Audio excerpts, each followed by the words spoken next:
Hello guys, आज हम ओशिनोको anime के सीजन 2 के एपिसोड 3 को एक्सप्लेन करने वाले हैं। एपिसोड की स्टार्टिंग में रूबी अपने क्लासमेट्स मिनामी और फ्रिल को अपने कॉन्सर्ट की फोटो दिखाते हुए कहती है, फाइनली अब मैं क्लास में फिट हो गई हूँ, अब मैं खुद को प्रॉपर एंटरटेनर कह सकती हूँ। मिनामी कहती है, तुम्हें अभी भी इस बात की चिंता है? रूबी कहती है, हाँ, अभी तक मुझे लेफ्ट आउट फील होता था। जब सब लोग अपने शो के काम के बारे में बातें करते थे, मैं उनकी कन्वर्सेशन ज्वाइन नहीं कर पाती थी। फ्रिल कहती है, मेरे लिए तो अपनी फील्ड वाले लोगों से बात करना ही ज्यादा ऑकवर्ड होता है। मिनामी कहती है, मैं समझ सकती हूँ। वो एग्जाम्पल से रूबी को समझाती है, अगर तुम अपने दोस्तों से अपने न्यू जॉब के बारे में कंप्लेन करते हो तो उन्हें कभी कभी लगता है तुम शो ऑफ कर रहे हो। फ्रिल कहती है, बिल्कुल सही कहा। फिर वो बताती है, कल डोयामा ने उसे डीएम करके डिनर पे इनवाइट किया। मिनामी कहती है, तो क्या तुम जा रही हो? फ्रिल कहती है, मैं कंफ्यूज हूँ, मैंने सुना है वो हर जगह मुंह मारता फिरता है। मिनामी कहती है, मैंने भी सुना है। आज सुबह मैं मिनामी से बात कर रही थी, उसने कहा उसे भी डोयामा का डीएम आया था। अगले सीन में रूबी मियाको से कहती है, उसे और काम चाहिए, उसे इतना काम चाहिए कि वो अपने दोस्तों से काम की कंप्लेन कर सके।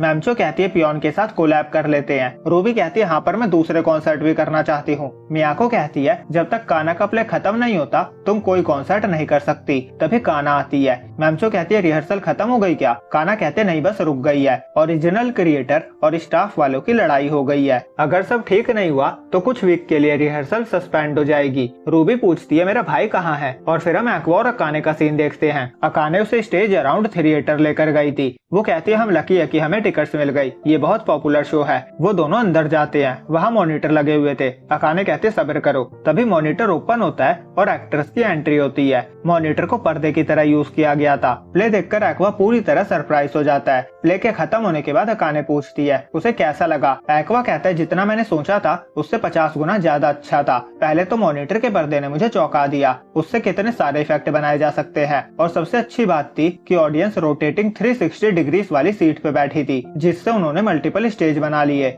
और सीन्स चेंज करने में बहुत आसानी हुई, कोई टाइम भी नहीं वेस्ट हुआ। वो स्टेज प्ले की बहुत तारीफ करता है और कहता है उसे प्ले बहुत पसंद आया। वो समझ गया उसने इसे इमर्सिव क्यों कहा था। अकाने बहुत ज्यादा खुश हो जाती है। वो कहती है, मैं डर रही थी कि कहीं तुम्हें पसंद ना आए, पर अब मैं खुश हूँ। वो कहती है, ये जापान का सबसे लग्जरियस थिएटर है, बाकी सब वैसे ही हैं जैसे तुम सोचते हो। फिर राइडा वहाँ आता है, दोनों से वहाँ देखकर चौंक जाते हैं। एक्वा कहता है, आप यहाँ क्या कर रही हो? राइडा कहता है, मैं यहाँ का इंचार्ज हूँ, जब भी मैं उदास होता हूँ मैं ऑडियंस का फेस देख लेता हूँ। फेस झूठ नहीं बोलते, अगर उन्हें प्ले पसंद आता है तो वो खुश होते हैं और ठीक ठाक लगता है तो नॉर्मल रिएक्शन रहता है और इससे मुझे मोटिवेशन मिलती है। और एक्वा, तुम्हारा फेस देखकर तो मेरा दिन ही बन गया, तुमने मुझे खुश कर दिया। अकाने एक्वा से कहती है, मैंने मिस कर दिया, दोबारा वैसा ही फेस बनाओ ना। एक्वा मना कर देता है। राइडा कहता है, मैंने तुम्हें देखा और मिलने चला आया, मैं तुम्हें डिस्टर्ब तो नहीं कर रहा हूँ? अकाने कहते, नहीं नहीं, बिल्कुल भी नहीं। और एक्वा पूछता है, स्क्रिप्ट का काम कैसा चल रहा है? राइडा कहता है, मैंने एक और बार बात करी, पर अभी को जिद्दी है, वो अपना इरादा नहीं बदलने वाली। वो गोवा को इस प्रोजेक्ट में नहीं चाहती, उसने कहा वो खुद स्क्रिप्ट लिखेगी। एक्वा कहता है, आज का प्ले देखकर मैं कह सकता हूँ वो सुपरहिट स्क्रिप्ट नहीं लिख पाएगी। वो कहता है, स्क्रिप्ट को ऐसा डिजाइन होना चाहिए कि थिएटर का पूरा यूज हो सके, पर अभी को स्टेज और इसके इक्विपमेंट के बारे में कुछ नॉलेज नहीं है। पक्का वो स्कूल जिम को विजुअलाइज करके स्क्रिप्ट लिखेगी। जबकि आज जो हमने प्ले देखा उसकी स्क्रिप्ट एडवांस लेवल की थी, जिसे किसी प्रो ने लिखा था। भले ही अभी को एक पॉपुलर मांगा क्रिएटर है, पर उसे स्टेज की जीरो नॉलेज है, वो इस लेवल की स्क्रिप्ट नहीं लिख पाएगी। राइडा कहता है, आज के शो की स्क्रिप्ट भी गोवा ने ही लिखी थी, वो जीनियस है, वो दिल से थिएटर से प्यार करता है, उसमें सीखने की चाह है, वो पूरे लगन से काम करता है और उसे स्क्रिप्ट को अच्छा बनाने के लिए जितनी बार रीराइट करना पड़ता है वो करता है। उसकी स्क्रिप्ट का प्ले देखकर ऑडियंस हमेशा स्माइल करते हुए बाहर जाती है और मैं उसे इस प्रोजेक्ट से नहीं निकालना चाहता। अकाने कहती है, क्या हम कुछ नहीं कर सकते? राइडा कहता है, इतनी बड़ी पब्लिशर के सामने हमारी नहीं चलेगी। एक्वा कहता है, पर आपके अलावा और किसी की नहीं चलेगी, आप ही कुछ कर सकते हो। राइडा कहता है, हाँ, शायद तुम सही कह रहे हो। अब घर जाते हुए अकाने कहती है,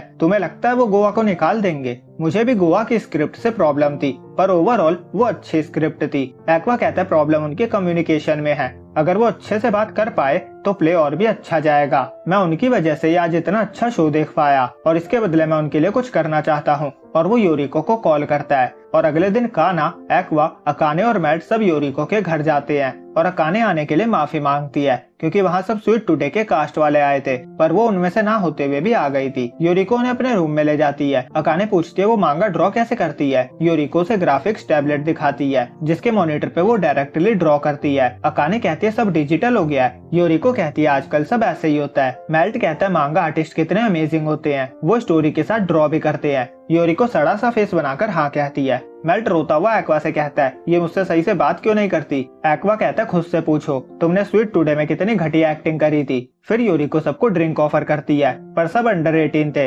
इसीलिए उसे अकेले ही पीनी पड़ती है, और वो सबको नाश्ता ऑफर करती है। और अकाने एक्वा से पूछती है हम गोवा की हेल्प करने वाले थे ना, पर यहाँ आकर ये कैसे होगा। एक्वा कहता है मुझे किसी इंसान से पता चला था जब मांगा आर्टिस्ट या दूसरे लोगों को उनके काम में कभी फेलियर नहीं मिलता तो वो एडिटर्स और दूसरों का ओपिनियन नहीं सुनते, वो बस अपनी फील्ड के लोगों की ही बात मानते हैं या फिर अपने सेंसे की। तो अबिको के सेंसे से अच्छा इस काम के लिए और कौन होगा। अकाने यूरिको के बिजी होते हुए भी उनको टाइम देने के लिए उसे थैंक्स कहती है। यूरिको कहती है मैं मंथली मांगा ड्रॉ करती हूँ, मेरे पास बहुत फ्री टाइम है। एक्वा कहता है अबिको सेंसे नहीं आ पाएगी क्या। यूरिको बताती है वो वीकली मांगा रन करती है, ये एक नॉर्मल इंसान के बस की बात नहीं है, इसके लिए आपको हर टाइम मांगा के बारे में ही सोचना पड़ता है, यहाँ तक कि डेट्स पे भी। वो अभी भी बिजी होगी, उसे बहुत सारा काम होता है, उसे ड्रॉ भी करना होता है, रेफरेंस के लिए दूसरे मटेरियल भी देखने पड़ते हैं, और अब तो ये एनिमे का काम भी आ गया है तो वो पहले से भी ज्यादा बिजी हो गई है। अकाने कहती है कि आप बहुत पुराने दोस्त हो। यूरिको बताती है वो स्वीट टुडे में मेरी असिस्टेंट थी, वो दोस्त नहीं बना पाती थी,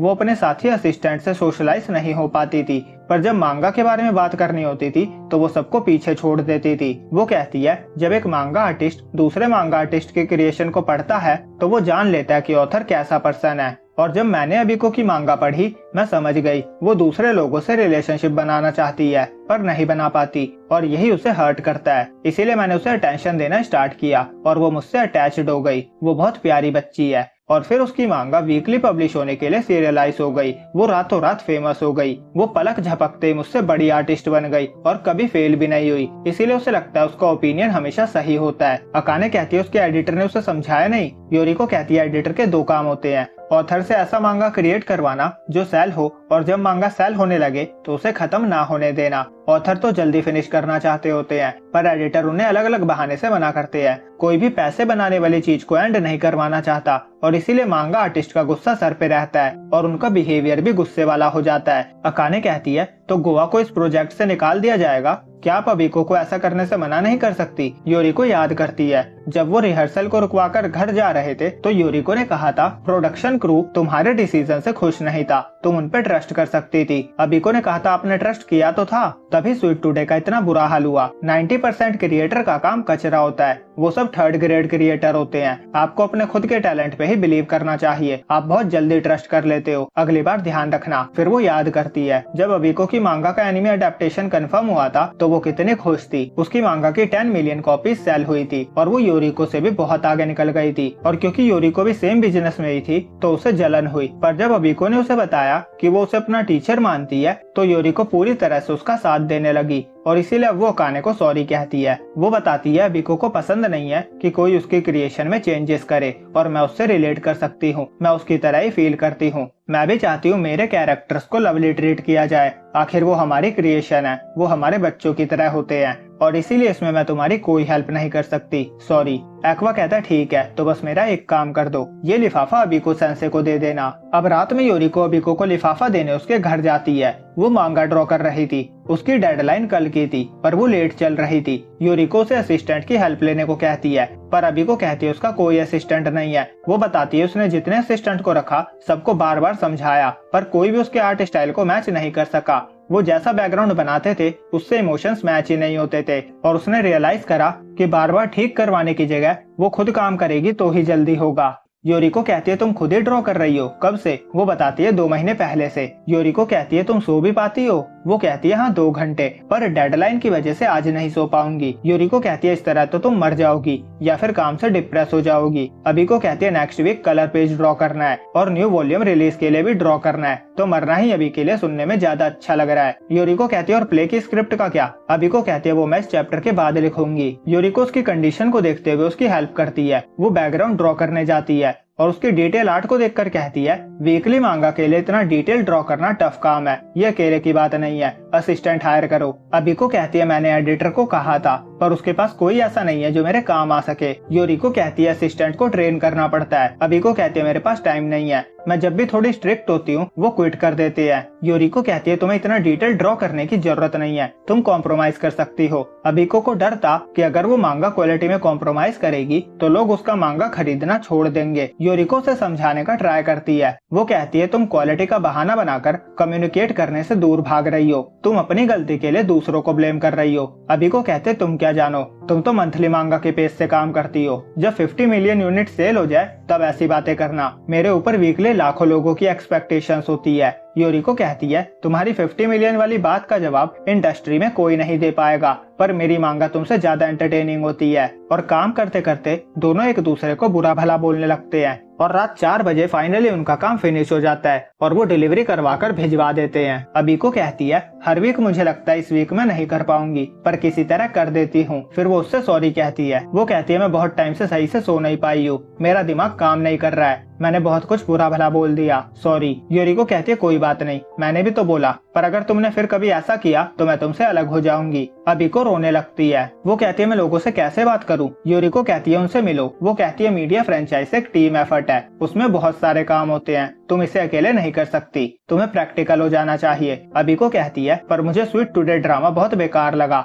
आपकी मांगा बहुत अच्छा डिजर्व करती थी। योरिको को याद आता है कैसे अबिको पहली बार उसके पास आई थी और कहा था, मैं स्वीट टुडे मांगा की फैन हूँ, ये वर्ल्ड की बेस्ट मांगा है, मैं भी आपकी तरह मांगा आर्टिस्ट बनना चाहती हूँ। अब वो अबिको को देखती है, वो रोते हुए सो गई थी। वो उसके फोरहेड को सहलाते हुए कहती है, तुम्हें जो मन में आए बिना सोचे समझे नहीं कहना चाहिए। अब अगले दिन अबिको प्ले देखने 360 थिएटर जाती है, जिसकी टिकट एक्वा ने योरिको के हाथों से भिजवाई थी और उसने लिखा था, आप ये शो देखने जरूर जाना, इससे आपको स्क्रिप्ट दोबारा लिखने के लिए अच्छा रेफरेंस मिलेगा। और यहीं पे ये एपिसोड एंड होता है। अगर आपने मेरा मांगा एक्सप्लेन का एपिसोड 3 देखा होगा तो आप इससे आगे की स्टोरी भी जानते होंगे, पर आप सबका कहना था जब एनीमे आ रहा है तो मांगा का एक्सप्लेनेशन क्यों देखे। मैं तो सीजन 2 फिनिश होने से पहले ही पूरा मांगा फिनिश कर देता, पर आपको धीरे ही चलना है तो अब यही सही। वीडियो अच्छी लगी हो तो लाइक करके चैनल को सब्सक्राइब कर लो, क्योंकि सीजन 2 खत्म होने के बाद मैं इसका पूरा मांगा एक्सप्लेन करूंगा और मांगा में स्टोरी खत्म होने ही वाली है, तो बेटर है जल्दी से सब्सक्राइब कर लो।